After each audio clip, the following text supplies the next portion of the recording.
Yo tout le monde, j'espère que vous allez bien. Je reviens aujourd'hui pour une nouvelle vidéo face cam. Ça fait un petit peu longtemps, mais je vous ai déjà expliqué pourquoi je loupais pas mal de mardi tout simplement. Je n'ai plus le temps, je n'arrive plus à m'organiser.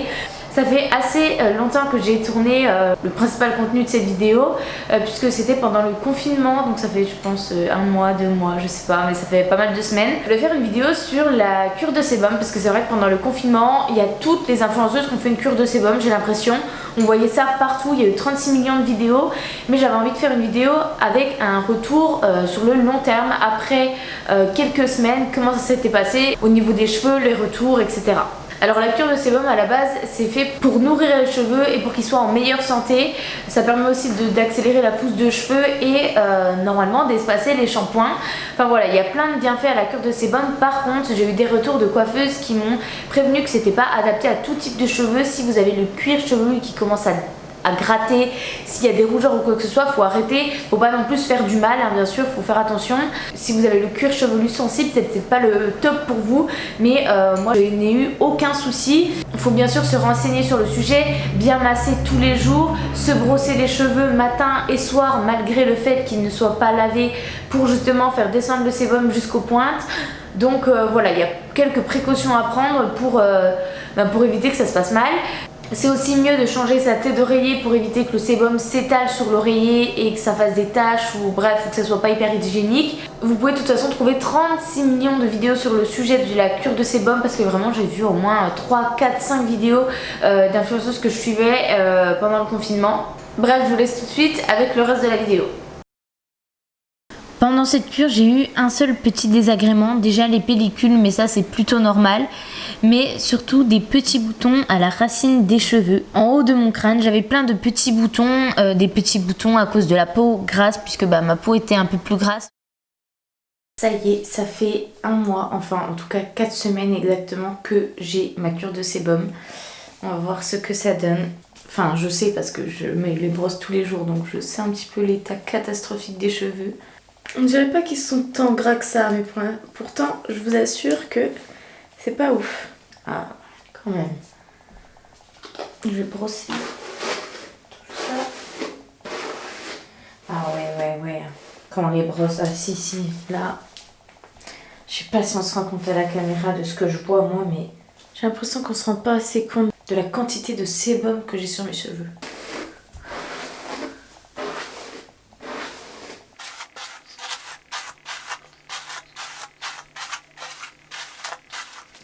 Mes cheveux tiennent comme ça, tellement qu'ils sont gras. Vous voyez quand même comme c'est rempli de sébum, ça allait jusqu'aux pointes. Il y a une abonnée qui m'a dit qu'on dirait que j'avais pas les cheveux gras et tout. Du coup je lui ai dit que j'allais lui montrer parce qu'en fait sur les photos, vu que j'enlève un petit peu de contraste dans mon fil Instagram, on se rend pas bien compte. Comme promis, voilà l'état de mes cheveux. Donc tu peux voir que si ils sont vraiment bien gras et jusqu'aux pointes. Maintenant je passe à la douche. Je vais faire ma routine capillaire comme d'hab. Et du coup, moi, c'est les produits Aura Paris que je vous présente sur Insta.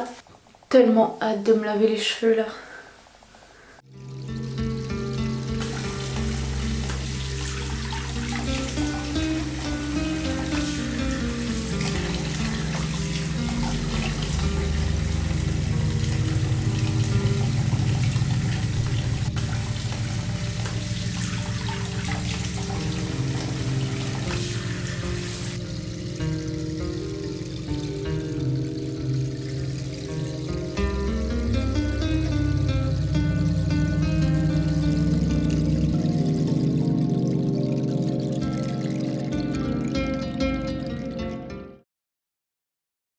Bon, du coup je reviens pour vous faire un retour rapidement sur ma cure.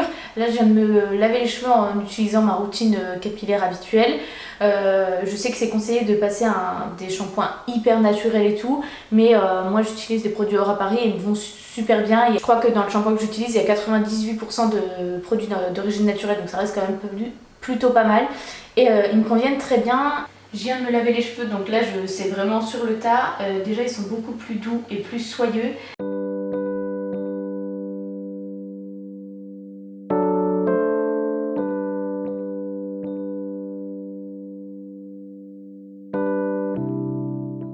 Après je sais pas s'ils ont vraiment poussé plus vite parce que de base j'ai les cheveux qui poussent assez vite. Alors est-ce qu'ils auraient poussé tout autant si j'avais pas fait de cure? Je sais pas, puisque d'habitude je prends pas des photos durant le mois pour voir l'évolution de la pousse de cheveux. Mais je vous mets quand même la photo juste ici du coup de l'évolution de mes cheveux. Mais ils sont largement plus doux, plus soyeux. L'objectif, moi, c'était de passer à un shampoing par semaine. Donc ça, je verrai dans quelques semaines. Je pense refaire une cure de 2 semaines, puis ensuite finir sur une semaine en fait pour faire petit à petit et finir par passer à un shampoing par semaine par la suite. C'est vraiment mon objectif. Donc voilà. Je suis hyper contente là pour l'instant du rendu de mes cheveux, mais j'attends de voir sur les prochaines semaines si vraiment mon sébum s'est régulé et si je peux tenir une semaine sans me laver les cheveux. On verra bien, je vous ferai un retour un peu plus tard. Voilà, maintenant je vais vous faire un point sur le long terme. Ça fait pas mal de semaines que j'ai fini ma cure de sébum. Ça fait, je pense, ça fait plus d'un mois. Oui, ça fait plus d'un mois. Je pense même 2 mois. Alors j'ai fait une cure de sébum sur un mois plein. Donc j'ai fait un mois sans me laver les cheveux. Ensuite j'ai fait une cure de sébum de 2 semaines. Mon but était d'avoir plus qu'un shampoing par semaine à la fin. Donc j'ai fait un mois, ensuite 2 semaines. Et ensuite je m'obligeais à n'avoir qu'un shampoing par semaine. Donc me laver les cheveux une fois par semaine. Clairement, pour moi, ça n'a pas fonctionné au niveau des shampoings. Si je veux pas avoir les cheveux hyper gras, je suis obligée de me les laver 2 fois par semaine comme avant. Je peux me les laver qu'une fois par semaine, mais les 3 derniers jours, je suis obligée d'avoir des tresses collées comme j'ai actuellement sur le crâne, ou de m'attacher les cheveux, de faire un chignon. Enfin voilà, je ne peux pas les laisser détacher une semaine complète, c'est pas possible, ça devient gras autant qu'avant. J'ai pas l'impression que ça soit différent vraiment. Après au niveau de la santé des cheveux, bien sûr mes cheveux sont tellement plus soyeux, tellement plus beaux maintenant. Après j'avais pas les cheveux hyper abîmés, je me les coupe très régulièrement. J'utilise pas de chaleur, très rarement le sèche-cheveux, j'utilise pas de boucleur ou de lisseur, je me suis pas fait de couleur, enfin j'ai fait une fois une décoloration, mais voilà c'est tout, il y a quelques années. Je n'ai pas vraiment touché à mes cheveux, donc c'est vrai qu'ils sont plutôt en bonne santé. Au niveau de la pousse de cheveux, alors moi mes cheveux poussent habituellement assez rapidement, donc je ne sais pas vraiment si ça a accéléré, mais j'ai l'impression quand même qu'ils sont pas mal poussés pendant cette cure. Franchement sur ce côté là je suis plutôt contente, mais sincèrement je faisais la cure de sébum pour espacer mes shampoings et ça n'a pas fonctionné. Là comme je vous dis j'ai beaucoup de recul sur la chose et franchement je n'ai pas pu garder mes cheveux propres pendant une semaine, c'était pas possible, ça n'a jamais été le cas. Ils ont toujours graissé au bout de 3, 4, 5 jours maximum. Il y a une personne qui a fait la cure de sébum et passé à un shampoing par semaine qui m'a dit: t'inquiète pas, au début il graisse vite, mais au fur et à mesure ça va vraiment se réguler, tu vas pouvoir passer à un shampoing par semaine. Je me suis dit ok, je vais attendre, et finalement rien n'a changé après 2 mois, donc je pense juste que ma nature de cheveux ne correspond pas, voilà, j'ai les cheveux qui graissent assez rapidement, donc voilà, ça n'a pas changé ça, peut-être plus tard, je sais pas, mais en tout cas pour le moment voilà, je me lave 2 fois par semaine les cheveux si j'ai besoin d'avoir les cheveux propres. J'essaye quand même d'espacer mes shampoings. Si j'ai pas d'obligation, si j'ai pas besoin d'avoir les cheveux hyper propres et de les détacher, et ben je vais laisser mes cheveux attachés comme je le fais aujourd'hui. Et puis voilà, j'avais envie de vous faire un retour sur ça. J'espère que ça vous aura plu d'avoir eu un retour avec du recul. Je vous fais plein de gros bisous et je reviens très bientôt pour une nouvelle vidéo. Bisous!